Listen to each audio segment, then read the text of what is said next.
Hello friends, आपका स्वागत है हमारे चैनल पर। मेरा नाम है ध्रुव और आप लोग देख रहे हैं द लर्नर्स कम्युनिटी। आज की वीडियो में हम लोग बात करेंगे सेकेंड सेमेस्टर और फोर्थ सेमेस्टर का वैल्यू एडिशन कोर्स मतलब वैक का इमोशनल इंटेलिजेंस का एक सब्जेक्ट। ठीक है, इमोशनल इंटेलिजेंस आपके सब्जेक्ट का नाम है। इस सब्जेक्ट के हमें 4 क्वेश्चन पेपर मिले थे, ठीक है, सेकेंड और फोर्थ सेमेस्टर के। तो आज की वीडियो में हम उन चारों के चारों क्वेश्चन पेपर के जितने भी क्वेश्चन हैं वो और जितने भी आंसर हैं वो सब आपके लिए लेकर आए हैं इस एक वीडियो में। ठीक है, अगर आप सेकंड सेमेस्टर के हैं तो भी कंप्लीट देखिए, कोई इशू नहीं है, और अगर आप फोर्थ के हैं तो भी कंप्लीट देखिए, कोई इशू नहीं है। ठीक है, ऐसा मत करिए कि आपको लग रहा है कि सेकंड का आ जाएगा या फोर्थ का आ जाएगा। ठीक है, तो ये दोनों के लिए है। बात करें इस सब्जेक्ट की तो सारे क्वेश्चन पेपर जो हमारे पास थे उनके एक एक क्वेश्चन के एक एक आंसर हमने लिख कर लाए हैं। आपको इंग्लिश मीडियम के तौर पर ये सब्जेक्ट पढ़ना है। ठीक है, इंग्लिश मीडियम का ये सब्जेक्ट है, तो हम इसको देखते हैं। चलिए वीडियो को शुरू करते हैं। और अगर अभी तक आपने हमारा चैनल सब्सक्राइब नहीं किया तो प्लीज चैनल को जरूर सब्सक्राइब करिए। ऐसी इंपॉर्टेंट वीडियोस आपको हमारे चैनल पर देखने को मिलती रहेंगी। क्वेश्चन देखेंगे, आंसर देखेंगे, क्या लिखना है वो हम बात करते हुए चलेंगे। क्वेश्चन नंबर 1 आता है जिसमें आपको शॉर्ट नोट लिखना था दिए गए टॉपिक पर किन्हीं दो के ऊपर। ठीक है, पहला टॉपिक था रिलेशनशिप मैनेजमेंट, दूसरा था हैंडलिंग कॉन्फ्लिक्ट और तीसरा था पर्सपेक्टिव टेकिंग। पहला टॉपिक है आपका रिलेशनशिप मैनेजमेंट। शॉर्ट नोट का मतलब है कि आपको पैराग्राफ लिखना है। पैराग्राफ कम से कम 8 से आपका 10 लाइन का होगा अगर आपका क्वेश्चन जो है 5 से 8 नंबर का आपका बनता है तो। ठीक है, शॉर्ट नोट का मतलब ये होता है कि आपको बहुत बड़े बड़े आंसर नहीं लिखने हैं। ठीक है, आपको सिर्फ सिंपल शब्दों में उस क्वेश्चन का जो टॉपिक है उसे एक्सप्लेन कर देना है। तो पहला आता है रिलेशनशिप मैनेजमेंट। तो आप देख सकते हैं यहाँ पे हमने रिलेशनशिप मैनेजमेंट के बारे में जितने पॉइंट है वो हमने यहाँ पे बता दिए हैं कि किस तरीके से आप अपने रिलेशनशिप को मैनेज कर सकते हैं, किस तरीके से उसे अच्छा चला सकते हैं। पॉइंट में आप यहाँ पे इफेक्टिव कम्युनिकेशन के बारे में बता सकते हैं, कॉन्फ्लिक्ट रेजोल्यूशन के बारे में बता सकते हैं, टीम वर्क एंड कोलैबोरेशन के बारे में बता सकते हैं, एम्पैथी एंड अंडरस्टैंडिंग के बारे में बता सकते हैं, बिल्डिंग ट्रस्ट एंड रैपोर्ट। ठीक है, रैपोर्ट। और फिर लास्ट में आ जाता है इन्फ्लुएंसिंग एंड इंस्पायरिंग अदर्स। ये आप पॉइंट बता सकते हैं। ये अगर आप पॉइंट बताते हैं तो आपका जो आंसर है वो पूरा का पूरा कंप्लीट हो जाएगा। ठीक है, अच्छे से, और आपको फुल में से जो फुल मार्क्स है वो इसके मिलेंगे। ठीक है, क्योंकि आपका जो आंसर है इसमें हमने हर एक वो चीज कवर करी है जो आपको इस टॉपिक में एक्सप्लेन करनी है। तो आप इसे पढ़ सकते हैं। रिलेशनशिप मैनेजमेंट का कंप्लीट आंसर आपको यहाँ दिख जाएगा। अगला आता है हैंडलिंग कॉन्फ्लिक्ट, मतलब जो कॉन्फ्लिक्ट होती है, ठीक है, उसको हैंडल किस तरीके से करना है, उसको हैंडलिंग करने की जो प्रोसेस है उसके बारे में आपको यहाँ पे बात करनी है। तो सबसे पहले आप यहाँ पे इंट्रोडक्शन दे देंगे। ठीक है, टॉपिक के बारे में बताएंगे, जितना हमने बताया है वो सारी चीजें आप यहाँ पे बताएंगे। वो बताने के बाद जब आप पॉइंटों में आएंगे तो पहला पॉइंट आप लिखेंगे एक्टिव लिसनिंग। मतलब जब आपके सामने अगर कोई इशू हो गया है, कॉन्फ्लिक्ट हो गया है, तो सामने वाला क्या बोल रहा है उस चीज को पहले पूरा सुनो। अंडरस्टैंडिंग पर्सपेक्टिव, इस पर्सपेक्टिव से सुनो कि आप पूरे के पूरे टॉपिक को समझोगे, ना कि आप सिर्फ लड़ने लगोगे। इमोशनल कंट्रोल, अगर भाई कॉन्फ्लिक्ट हो गया है तो इमोशनली कंट्रोल करो। ठीक है, निगोशिएशन एंड मेडिटेशन करो। ठीक है, फाइंडिंग कॉमन ग्राउंड फाइंड करो। ठीक है, और लास्ट आ जाता है टर्निंग कॉन्फ्लिक्ट इनटू अपॉर्चुनिटी। अगर कॉन्फ्लिक्ट है तो उसको अपॉर्चुनिटी में कन्वर्ट करने की कोशिश करो। ठीक है, ये हो जाता है। फिर आता है तीसरा पर्सपेक्टिव टेकिंग। ठीक है, पर्सपेक्टिव टेकिंग में आप पहले इंट्रोडक्शन बताएंगे। इंट्रोडक्शन बताने के बाद आप यहाँ पे आगे जो बढ़ेंगे वो यहाँ पे आप बताएंगे। पर्सपेक्टिव का मतलब होता है व्यू पॉइंट ऑफ अदर्स। ठीक है, अदर्स का क्या व्यू पॉइंट है, कंसीडर अबाउट समथिंग। ठीक है, तो उनका व्यू पॉइंट क्या है उसको समझना है। यहाँ पे आपको पर्सपेक्टिव टेकिंग का मतलब होता है। पर्सपेक्टिव का मतलब होता है व्यू पॉइंट। ठीक है, कि भाई सामने वाला मेरे बारे में क्या पर्सपेक्टिव रखता है या मैं सामने वाले के बारे में क्या रखता हूँ, तो वो सारी चीज आ जाती है। इसमें अंडरस्टैंडिंग अदर्स व्यू पॉइंट आ जाएगा, इनहेंसिंग एम्पैथी आ जाएगा, रिड्यूसिंग बायसेस आ जाएगा, इंप्रूविंग कम्युनिकेशन, रिजॉल्विंग मिसअंडरस्टैंडिंग और फोस्टरिंग इंक्लूसिविटी आ जाएगा। तो ये सारे पॉइंट आपको यहाँ पे एक्सप्लेन कर देने हैं। क्वेश्चन नंबर 2 आता है the skill of observing and recognising one's own feeling is an important part of our social intelligence.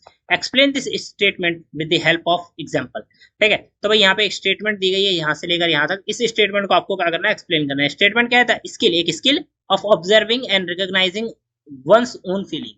ठीक है, वन सोल मतलब एक की जो फीलिंग है उसको ऑब्जर्व करना और इसको रिकॉग्नाइज करना। ठीक है, important part of social intelligence. Social intelligence का बहुत बड़ा पार्ट है कि आप ऑब्जर्व करो और रिकॉग्नाइज करो फीलिंग्स को। ठीक है, वंस ओन, तो वो आपको यहाँ पे बताना है। इंट्रोडक्शन आपको इतना बड़ा दे देना है। इंट्रोडक्शन, ये क्वेश्चन काफी बड़ा है। ठीक है, तो इस क्वेश्चन को आपको डिटेल में लिखना है। तो पहले आप इंट्रोडक्शन लिखेंगे, जो मैंने आपको लिखकर बताया ये सारी चीजें आप इंट्रोडक्शन में एक्सप्लेन करेंगे। ठीक है, जब आप ये बता देंगे तो नीचे आएंगे emotional self awareness, influence on thought and behavior, better emotional regulation, improve decision making, healthier relationship and enhance empathy। ये सारी चीजें आपको यहाँ पे बतानी है। क्वेश्चन नंबर 3 आता है suggest some of self management techniques for managing emotions. Emotions को मैनेज करने के लिए सेल्फ मैनेजमेंट जो टेक्निक है वो आपको यहाँ पे सजेस्ट करनी है। ठीक है, वो आप यहाँ से देख सकते हैं। यहाँ पे जो हमने बताई है यही चीजें आपको यहाँ पे बतानी होंगी। ठीक है, पहले आप इंट्रोडक्शन दे देंगे स्टॉक क्वेश्चन के बारे में, जितनी भी चीजें पूछी गई हैं, फिर आप यहाँ पे माइंडफुल प्रैक्टिस के बारे में बात करेंगे। डीप ब्रीदिंग एक्सरसाइज यूज कर सकते हैं। डीप ब्रीदिंग मतलब कि लंबी लंबी सांसें लेना। अगर कोई आप कह सकते हैं कि दिक्कतें आ रही हैं, सेल्फ मैनेजमेंट नहीं हो रहा है, ठीक है, हमारे इमोशंस जो है बहुत आगे पीछे जा रहे हैं, हाथों से निकल रहे हैं, तो वो सारी चीजें, गोल सेटिंग एंड प्रायोरिटाइजिंग। ठीक है, तो आपको गोल सेट करने हैं, प्रायोरिटाइज करना है कि किन चीजों पे ध्यान देना है। जर्नलाइजिंग फॉर रिफ्लेक्शन, मतलब आप जनरल लिखिए, ठीक है, रोज अपनी डायरी राइटिंग करिए, ताकि आपको पता चल सके कि आप क्या चीज गलत कर रहे हैं, अगर आप उन्हें पढ़कर समझ सके तो। ठीक है, फिजिकल एक्टिविटी करिए और सीकिंग सपोर्ट को सीख करिए, ये सारी चीजें आप बता सकते हैं। क्वेश्चन नंबर 4 आता है, elaborate upon the importance of emotional intelligence for effective functioning in our daily life. हमारे डेली लाइफ में जो इंपॉर्टेंस किसके बताने, इमोशनल इंटेलिजेंस के फॉर इफेक्टिव फंक्शनिंग, आप अच्छे से काम कर सके अपने डेली लाइफ में, इसीलिए इमोशनल इंटेलिजेंस के क्या इंपॉर्टेंस है वो आपको यहाँ पे बताने हैं। ठीक है, तो ये आपका इंट्रोडक्शन हो जाता है कंप्लीट, और कंप्लीट इंट्रोडक्शन के बाद आपके पॉइंट आते हैं। Better decision making, effective communication, stronger relationship, improved team work and leadership, stress anxiety reduce, और रेजिलियंस एंड अडेप्टेबिलिटी, ये सारी चीजें आप यहाँ पे बताएंगे। क्वेश्चन नंबर 5, शॉर्ट नोट लिखना है दिए गए टॉपिक के ऊपर। टॉपिक क्या है, management of emotion, significance of emotional intelligence, मतलब ईआई, और लास्ट सी आता है, कॉन्फ्लिक्ट मैनेजमेंट इन रिलेशनशिप। तो ये सारी चीज आपको यहाँ पे बतानी है। ठीक है, तो सबसे पहले हम मैनेजमेंट ऑफ इमोशन के बारे में बात करते हैं। तो इमोशन के मैनेजमेंट के बारे में ये आपका टॉपिक हो जाता है। ठीक है, ये उसका इंट्रोडक्शन और ये उसके मेन पॉइंट हो जाते हैं। सेम इसी तरीके से भी अगर आप एक्सप्लेन करते हैं, ठीक है, इन पॉइंटों को भी अगर आप पैराग्राफ में ऐड कर देते हैं, तो आपका आंसर काफी बढ़िया बड़ा बन जाएगा। ठीक है, तो इन चीजों का आपको ध्यान रखना है। ये हो जाता है आपका पहला पॉइंट। फिर आता है सिग्निफिकेंस, मतलब importance of emotional intelligence. Emotional intelligence के क्या इंपॉर्टेंस है आपकी लाइफ में, वो सारी चीजें आपको यहाँ पे देखने को मिल जाती है। ठीक है, ये आपको यहाँ पे बता देना है। देखिए, हम यहाँ पे पढ़ नहीं रहे हैं, आपको बस इसको पॉज करके पढ़ना है। एक बार आप पढ़ लेंगे, आपको समझ में आ जाएगा, आप लोग एग्जाम में लिख लेंगे। कोई बड़ा सब्जेक्ट नहीं है, कोई खतरनाक सब्जेक्ट नहीं है, ईजी है। ठीक है, ये हो जाता है। तीसरा आता है कॉन्फ्लिक्ट मैनेजमेंट इन रिलेशनशिप। भाई अगर कॉन्फ्लिक्ट हो रहा है, मैंने आपके जो रिलेशनशिप है उसमें लड़ाइयाँ हो रही है, कॉन्फ्लिक्ट हो रहा है, ठीक है, रिलेशनशिप के अंदर, तो वो सारी चीजों को किस तरीके से मैनेज करना है उसके बारे में आपको यहाँ पे बात करनी है। ठीक है, आपको एक्टिवली सुनना है, नेगोशिएशन करना है, प्रिवेंटिंग एक्सक्लेशन, मतलब अगर आप लड़ाई झगड़ा हो रहा है, ज्यादा बहस हो रही है, तो उसको बढ़ा देने के ऊपर रोक लगानी है। स्ट्रेंथिंग ट्रस्ट एंड रिस्पेक्ट, ठीक है, for fostering corporation, turning conflict into growth opportunity, ये सारी चीजें आपको यहाँ पे बतानी है। क्वेश्चन नंबर 6 आता है, explain the importance of self awareness in emotional intelligence. Give example. ठीक है, सेल्फ अवेयरनेस के क्या इंपॉर्टेंस है इमोशनल इंटेलिजेंस में, तो इस चीज को आपको यहाँ पे एक्सप्लेन करना है। पहले आप ये वाली चीज बताएंगे, जो इंट्रोडक्शन है वो, और उसके बाद आपका ये पॉइंट आ जाएगा। ठीक है, इंट्रोडक्शन आप सही से पढ़िएगा, इंट्रोडक्शन आपको ऐसे ही लिखना है जैसे मैंने आपको बताया, उसके बाद आपको मेन पॉइंट जो है उनको एक्सप्लेन करना है। ठीक है, तो ये हो जाता है। क्वेश्चन नंबर 7 आता है, describe in detail any one measure of emotional intelligence. Emotional intelligence को मेजर करने के लिए एक मेजर जो है उसको आपको यहाँ पे बात करनी है। ठीक है, तो पहले आप बताएंगे यहाँ पे जो इंट्रोडक्शन होता है इमोशनल इंटेलिजेंस को मेजर करने के लिए, is a ability model of Salovey and Mayer, ये आप यहाँ पे बता सकते हैं। ठीक है, और उसके बाद आपके जो पॉइंट बनते हैं वो आपके ये वाले पॉइंट बन जाते हैं। ये पॉइंट आप यहाँ पे एक्सप्लेन कर सकते हैं। ये हो जाता है। क्वेश्चन नंबर 8 आता है, how do the concept of empathy and compassion enhance our social competence. ठीक है, कॉन्सेप्ट किसका, एम्पैथी का और कंपैशन का, इनहेंस करता है किसको, आवर सोशल कॉम्पिटेंस को। तो इस चीज को आपको एक्सप्लेन करना है। ठीक है, ये हो जाता है, ये आपका इंट्रोडक्शन हो जाता है। यहाँ से यहाँ तक आपका इंट्रोडक्शन हो जाता है, ये और ये। ठीक है, ये आपका इंट्रोडक्शन हो जाता है। इंट्रोडक्शन लिखने के बाद जब आप इंट्रोडक्शन एक्सप्लेन कर देंगे, तो आपको मेन पॉइंट में आना है। आपका मेन पॉइंट में आपके ये रहे 6 पॉइंट, ये 6 पॉइंट आपको यहाँ पे एक्सप्लेन करने हैं।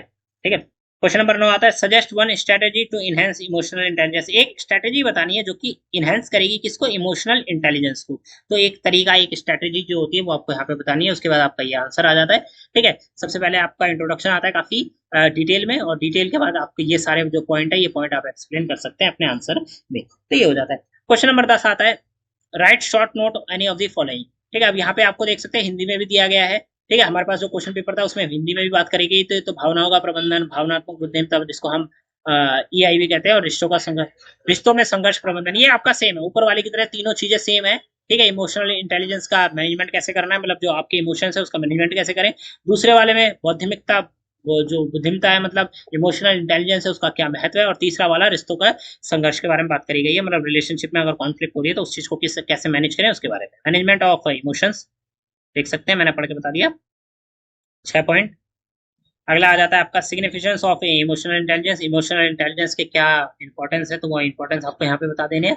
ठीक है, ये हो जाता है। और क्वेश्चन नंबर 11 आता है, explain the ability based model of emotional intelligence. ठीक है, एबिलिटी बेस्ड मॉडल किसका, इमोशनल इंटेलिजेंस का, वो आपको यहाँ पे एक्सप्लेन करना है, उसके बारे में यहाँ पे आपको डिटेल में जो है आंसर देना है। ठीक है, तो ये हो जाता है, इसको देखते हैं। सबसे पहले आप यहाँ पे इंट्रोडक्शन देंगे। इंट्रोडक्शन के बाद आपके जो मेन पॉइंट है वो आपके ये पॉइंट हो जाते हैं। ठीक है, तो ये हो जाता है। क्वेश्चन नंबर आपका जो है 12 आता है, how can self awareness aid the development of personal competence. Personal competence के लिए सेल्फ अवेयरनेस की जो है वो डेवलपमेंट को किस तरीके से बढ़ा सकता है, तो वो आपको यहाँ पे बताना है। सेम ही क्वेश्चन आएगा, 100% चांसेस है कि जो क्वेश्चन मैंने आपको यहाँ पे बताए हैं वही डायरेक्ट आपके एग्जाम में आएंगे। ठीक है, तो आप इन क्वेश्चंस को डायरेक्टली सिर्फ रट कर जाइए, पढ़कर जाइए, समझ कर जाइए, आप लोग इजिली आंसर राइटिंग जो है कर पाएंगे। ठीक है, सेल्फ अवेयरनेस के बारे में यहाँ पे बात करी गई कि भाई हाउ कैन सेल्फ अवेयरनेस, मतलब खुद जागरूकता जो है, खुद की जागरूकता aid the development of personal competence. Personal competence को किस तरीके से आगे बढ़ा सकती है सेल्फ अवेयरनेस, वो आपको यहाँ पे बताना है। ठीक है, ये हो जाता है, ये आप उसके 6 पॉइंट हो जाते हैं। Question number 13, discuss difference different component of social competence. Social competence के जो अलग अलग कंपोनेंट है उन कंपोनेंट के बारे में बात करें। कंपोनेंट हमने यहाँ पे बताए हैं। ठीक है, उसके बाद हमने यहाँ पे मेन पॉइंट भी आपको यहाँ पे बताए हैं। तो ये सारी चीजें आप जो है यहाँ पे बता सकते हैं। जितने कॉम्पिटेंस हमने यहाँ पे बताए हैं वही सारे आपको यहाँ पे भी बताए हैं, तो यही आपको एक्सप्लेन कर देने हैं। ठीक है, तो ये हो जाता है आपका क्वेश्चन नंबर 13। अब क्वेश्चन नंबर 14 आता है, how can the knowledge of one's strength facilitate self awareness. Self aware एक की नॉलेज जो है वो सेल्फ अवेयरनेस को किस तरीके से बढ़ा सकती है, ताकतवर बना सकती है, तो वो आपको यहाँ पे बताना है। पहली आपकी लाइन ये हो जाती है। ठीक है बच्चे को, आपका जो जो इंट्रोडक्शन है वो आपका ये हो जाता है। आप सारी की सारी चीजें एक ही बार में पढ़ सकते हैं, देख सकते हैं। तो ये हो जाता है आपका इंट्रोडक्शन। अब इंट्रोडक्शन के बाद की अगर हम बात करें तो यहाँ पे आपके मेन जो पॉइंट है वो ये रहे, इन पॉइंटों को आपको एक्सप्लेन करना है। Question number 15, emotional intelligent individual can effectively regulate the relationship with self and relationship with others।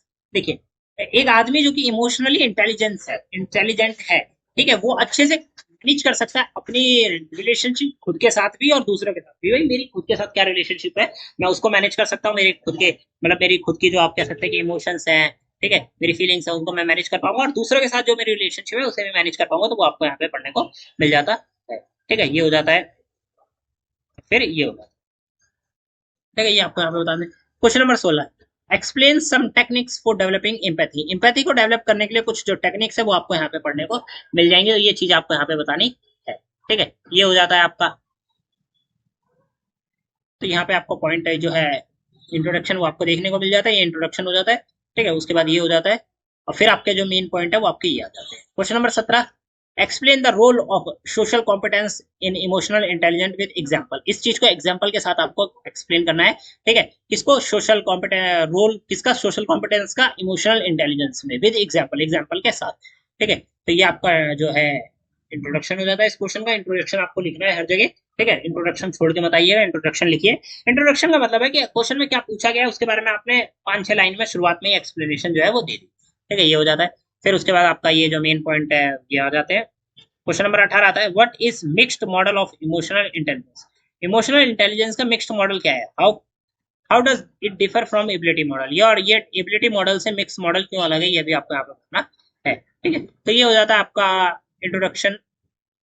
उसके बाद आ जाते हैं आपके पॉइंट, 2 पॉइंट आपके ये रहे और 3 पॉइंट आपके ये रहे। Question number 19, how knowing one's strength and area of development help in enhancing personal competence. Personal competence को बढ़ाने में नोइंग वंस स्ट्रेंथ, एक की स्ट्रेंथ और एरिया ऑफ डेवलपमेंट हमें क्या कर सकते हैं, उसके पर्सनल कॉम्पिटेंस को बढ़ाने में मदद कर सकती है। तो ये आपको यहाँ पे बताना है। ठीक है, ये हो जाता है उसके बारे में इंट्रोडक्शन, और ये हो जाता है उसके बारे में पॉइंट। तो आप देख सकते हैं सारी चीजें आप यहाँ पे इजिली डिटेल में पढ़ सकते हैं। Question number 20, how do team work and collaboration facilitate our social competence. हमारा सोशल कॉम्पिटेंस को टीम वर्क और जो कोलैबोरेशन है किस तरीके से बढ़ा सकती है, तो वो आपको यहाँ पे बताना है। ठीक है, ये हो जाता है आपका इंट्रोडक्शन, और ये हो जाता है आपके मेन पॉइंट। क्वेश्चन नंबर 21 आता है, how can individual effectively manage there emotion of fair, anxiety and reduce stress for their life. देखिए, कोई बंदा, ठीक है, अपने इमोशंस का, जैसे कि डर का जो इमोशन है, ठीक है, एंजाइटी जो है, घबराहट, या फिर रिड्यूस ऑफ स्ट्रेस, अपनी डेली लाइफ में उसे किस तरीके से कर सकता है, ये सारी चीजें आपको यहाँ पे एक्सप्लेन करनी है। ठीक है, तो ये हो जाता है आपका इंट्रोडक्शन, और ये हो जाते हैं उसके सारे के सारे पॉइंट। यहाँ पे आप सारी चीजें पढ़ सकते हैं इजिली। क्वेश्चन नंबर 22 आता है, डिस्कस करना है किसको, इंपॉर्टेंस, सिग्निफिकेंस का मतलब होता है importance, importance of social intelligence in a personal and professional context. Personal और प्रोफेशनल लाइफ में इमोशनल इंटेलिजेंस के क्या इंपॉर्टेंस है, वो दोनों चीजें आपको यहाँ पे बतानी है। ठीक है, ये आपका इंट्रोडक्शन हो जाता है और ये आपके पॉइंट हो जाते हैं, तो यहाँ पे आप सारी चीजें इजिली पढ़ सकते हैं। ठीक है, ये हो जाता है। क्वेश्चन नंबर 23 आता है, discuss some of the relationship management skills that can enhance the emotional intelligence of individual। किसी एक इंडिविजुअल के जो है रिलेशनशिप मैनेजमेंट की स्किल्स आपको बतानी है जो कि इनहेंस कर सकता है उसके इमोशनल इंटेलिजेंस को। ठीक है, तो वो स्किल्स आपको यहाँ पे एक्सप्लेन करनी है, ये आपकी पहली लाइन हो जाती है। ठीक है, उसके बाद आपका बचा हुआ जो इंट्रोडक्शन है वो ये रहा, ये सारी चीज आपको यहाँ पे एक्सप्लेन करनी है, पढ़ के जाना है आपको। उसके बाद जो मेन पॉइंट है वो आपके ये। क्वेश्चन नंबर आता है 24, with reference to ability model of emotional intelligence, elaborate upon the importance of emotional perceptions and emotional understanding। Emotional perception और इमोशनल अंडरस्टैंडिंग को इलेबोरेट करना है किसको, एबिलिटी मॉडल को ध्यान में रखकर। ठीक है, तो ये रहा आपका इंट्रोडक्शन और ये रहे उसके 6 पॉइंट, तो ये सारी चीजें आपको यहाँ पे बतानी है। क्वेश्चन नंबर 25, शॉर्ट नोट दिया गया है, टॉपिक दिए गए हैं, शॉर्ट इनके ऊपर आपको लिखना है। पहला टॉपिक है conflict management style, emotional emotional management और importance of compassion in relationship. तीनों इंपॉर्टेंट है, ये वाला तो आपका रिपीटेड भी है, ये वाले आपके नहीं है।